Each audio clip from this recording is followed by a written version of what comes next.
So, wondering if you should buy a house now or you should wait. That is what I'm covering today in Coffee and Conversation. I got mine, do you have yours? Let's get down to the nitty gritty. So, according to experts, which is bankrate.com, if you're a potential buyer in a secure financial position, you have a job stability, it might be time for you to take the leap to home ownership. I have to agree. First-time home buyers have so many programs out there for them now that help them out that it is just mind-blowing. I have lenders and vendor partners to help you through the process.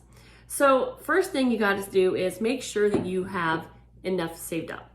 You have your financials put together, you have 2 years of your tax forms, you have your pay stubs, you have job stability, you like the job you have. You don't want to be stuck in a job because you have a mortgage to pay. Same thing with renting, come on. If you're paying someone's rent, you're already paying their mortgage. So why not look at getting a house, honestly, and then be something you own, get some capital in. Let's talk about the signs there are when you're ready to become a homeowner. I'm gonna read the list here. First one would be, you have enough saved for a down payment. There are plenty of programs, and I mean plenty of programs out there to help you with down payment assistance, but still have a savings because you never know what's gonna happen. You could drive through your garage door in an accident and you need that savings to help replace that garage door because your homeowner's insurance is only covering so much. So yes, definitely have a savings no matter what. You have decent credit. At least a 620 credit score, 630 would be preferable. Many programs have many different rates, and according to what program you want to use. The better your credit score, the better interest rate you get. So good credit is a good thing. So you can afford your mortgage payment.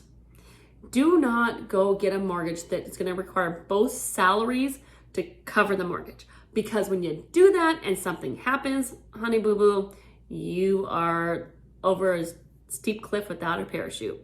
Because you want to make sure that you can afford your mortgage. You don't want to be able to afford it with 2, go down to 1, and then you can't afford it, you lose your house, you go in foreclosure, there goes your credit. No.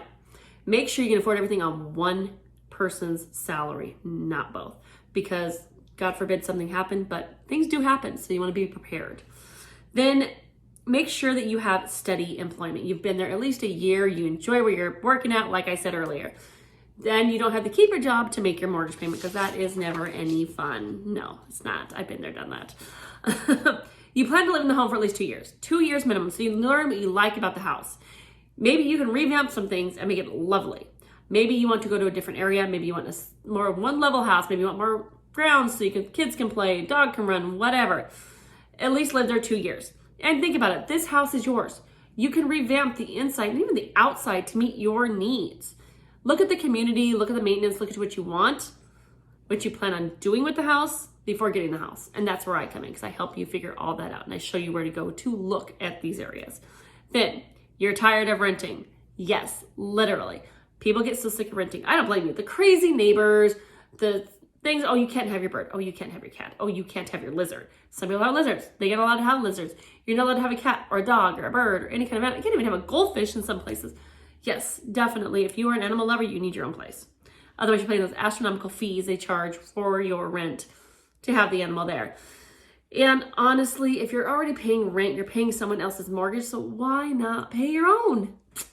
Just a thought. And you can afford to make repairs. Like I said, have that savings. Repairs happen. You need to. And get a service plan.